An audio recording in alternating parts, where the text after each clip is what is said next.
Kristin, what do you feel are the current must-have features in a good property management system? I think at the moment there's a few that come to mind. Probably one of the first ones would be something with some mobility around your check-in options. So, obviously there is still that aspect of coming and checking in, and you're going to have those people that want to come in and speak to someone, particularly say in leisure properties where they might want to ask some information about things to do, places to go and see, etc. But a lot of people nowadays, they don't want to necessarily have to line up. They want to be able to go straight to their room. But you also have options for when you have your peak period, say in corporate hotels, when you've got that period from say 5:30 to 7:30 at night, when everyone's finished work for the day and they're coming to check in. Having the capability of something as simple as sending out a text and having that capability for someone to be able to do an online check-in on their phone before they arrive. The capabilities of whether it's a self-check-in, whether they can integrate with a kiosk, or it potentially is a system that has a layer that allows you to turn something as simple as a Microsoft Surface tablet or an iPad in from a desktop workstation into a self-check-in kiosk. These sorts of functionalities are something that's crucial as we evolve the operations within a hotel and how we look to improve our service for our guests. Yeah. And I think another key one as well is something that's got the capability, whether it's inbuilt or the capability of speaking to a chatbot. So that way you've got ease of two-way access. Again, something in it, I think one of our big challenges here in Australia in hotels compared to, say, other regions, and where a lot of those people from other regions don't quite get their head around how we do things here in Australia, is not a lot of hotels outside of maybe your top and big five-star hotels have a dedicated reception. But yeah, somewhere for you to call and have someone to be able to speak to. Yep. They don't have that. Most hotels are 2-3 staff on the front desk. All the calls go to your receptionist. So at times it can be very hard.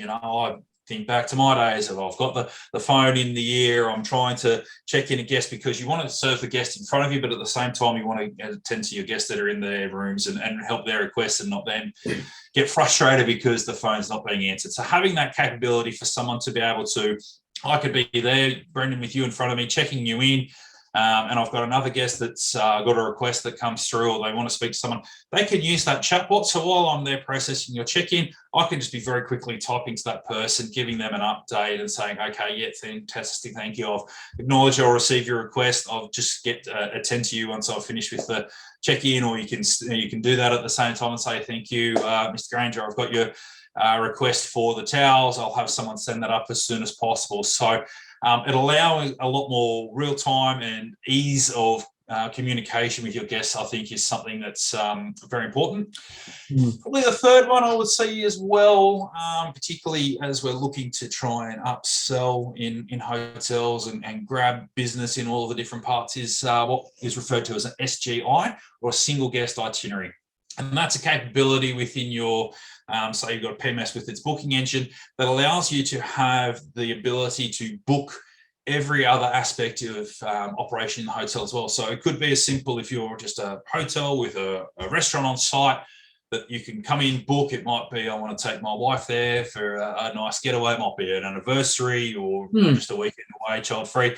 I can go in and book my room, and at the same time, okay, I've got the option to be able to book a room at the hotel's restaurant, because it could be the restaurant has what lured me to start the hotel. So not only are you able to capture them, you can look at other strengths and key selling points within your hotel as the way to lure them in, or lure is not necessarily, but attract them in to then make a booking at your hotel. It could be that your spa that you have on site is what has attracted me to the hotel. It could be your 3-hat Michelin star restaurant, something like that, that's got me in. It could be the golf course that's attached there because me and my friends want to go and have a guys' weekend away. So then, having booked that, I then have the capability at the same time, okay, I can look and see, and I know right away that, okay, look, I wanted to go this weekend, but it's full. I can see that everything's there.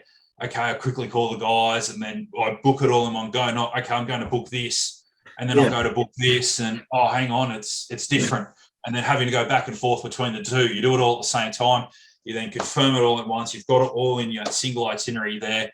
And it'll, as I said, it's a different way to be able to attract people to make your bookings in your different aspects, and also a way to make sure you capture them across. I think one of the great challenges within a hotel, I think over the years of the hotels I worked in, your big challenge is, yes, you've got the booking made in the rooms, and you then work hard on capturing that guest to be able to come into the restaurant. You're upselling them. If you've got these features, the ability to book there, the communications with the guests, you can get them to make that booking. You can send them the text on their way to the hotel. Hey, you've got this. You could send them something when they're up in the room. Hey, happy hour for the next 2 hours, and it lures them down. So I think these are your must-haves in a PMS these days. Awesome. Okay. Yeah, I really love that single guest inventory. I think I'm going to get the numbers wrong, but I think airlines make something like 34% of their revenue from add-on sales, whereas in hotels, I think it's 1% or something crazy. Yet in the industry, we have so much more to offer than an airline, because they're just saying, hey, would you like a window seat? Would you like a seat with a bit more leg room? Would you like a meal served? Which, that's their incrementals. Whereas in hotels, as you said, we've got a great restaurant. We actually happen to have a spa. We can pre-book tours for you. You can have a masterclass with our chef. There is just so much potential. And I think often in hotels, we tend to focus on the rooms a little bit too much when we've got a complete experience that we can offer the guest. Absolutely. And I think it also potentially comes down to, potentially a psychology thing as well. At the time when you're making bookings, yes, if okay, I've wanted to go to that restaurant, okay, I'm going to have the restaurant. Oh, you know what? I'll make a room booking at the same time. Fantastic. And then you've got that capture of both an accommodation, and you've got the F&B capture as well. But for someone that's potentially booked just the room, and you're looking maybe at a family holiday or something like that, you're looking at the number in front of you when you're making this booking. It could be a little bit daunting. You've booked ahead because you've had a bonus or something come in, and that's fine. So make that booking. If you've got the capability then of sending text reminders and follow-up potential emails, etc., you might be able to get someone again when they've made the booking, it's fine. And then as we're getting close, they're potentially thinking, what else can we do? Or, again, money is not so bad this month. I haven't had to pay for the accommodation and have all these other bills, etc. And so if you get that text or email through to them at the right time, they'll look at that and go, oh, okay, you know what? Actually, that would be nice to be able to do that.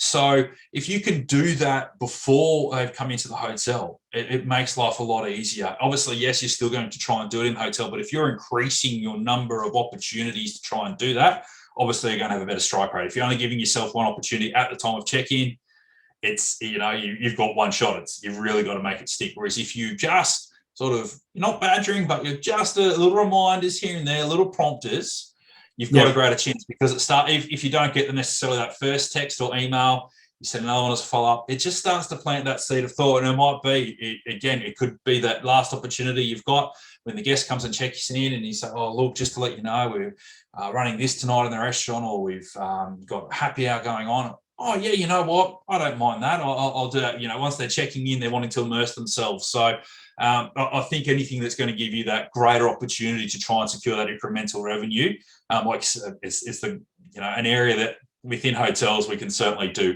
a lot better. And if you've got the tools to be able to give yourself a great opportunity, obviously you're never going to knock that back. Yeah. Two great points there. I mean, you talked about pre-arrival check-in. You're speaking my language.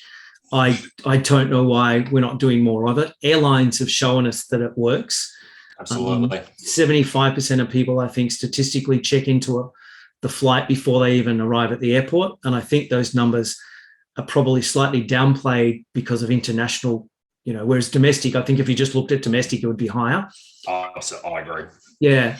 If you're doing, you send a pre-arrival message to the guest 48 hours out, statistically, it's been shown that they are in sort of a buying mode at that point, because if you can upsell them and just let them know that they can do an early check-in, or they could actually upgrade their room for, from the room that they've booked to a nicer room for $25. Well, you could have a bottle of wine placed in the room. There are a couple of things.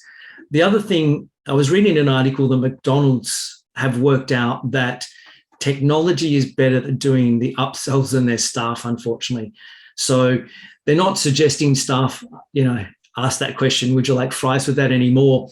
They're using the kiosks and things like that now, which can be a little bit frustrating, I find, when I've used the kiosk, but I just want to order a coffee and it's like, would you like this? Would you like this?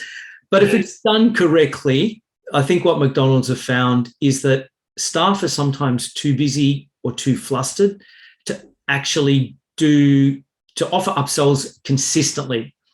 Whereas if you're using technology, it's consistent. Often also from a guest point of view, I've found that if it's not a person asking and it's a piece of technology, the guest feels a little bit more comfortable either saying no or taking it up. We find that with poolside ordering, for example. We've got some hotels that are using, a QR code-based solution, and they found that that is more successful in capturing orders than a staff member walking around, because, I don't know, there's just that people feel uncomfortable saying yes to the person, whereas they're quite happy to do it on the app in their own time. So strange. But that's right. And I think that those last few words are the key. Own time, in your own time. I think particularly with the increased mobility and functionality of things like our devices, we've become more and more wanting to do things on our terms in our times. Historically, yes, we've sort of been guided by, okay, no, if you go to a hotel, this is what you do. If you go to a restaurant or a bar, this is your sequence of service, so to speak. Whereas now, because you do have these options and that flexibility, you do like to be able to go, you know what, this is supposed to be my time, my experience. I want to do it my way on my terms. And so if you've got that mobility and that capability of being able to do it, then you'll find you're going to have more success. Whereas if people, again, it's something very simple, and it's not like you're necessarily being intrusive, but I think the mentality of people has changed. They don't necessarily like being told what to do, how to do it, when to do it. They want that freedom to be able to be doing what they want, when they want, how they want. So it's certainly a big change in recent times. That's a great point.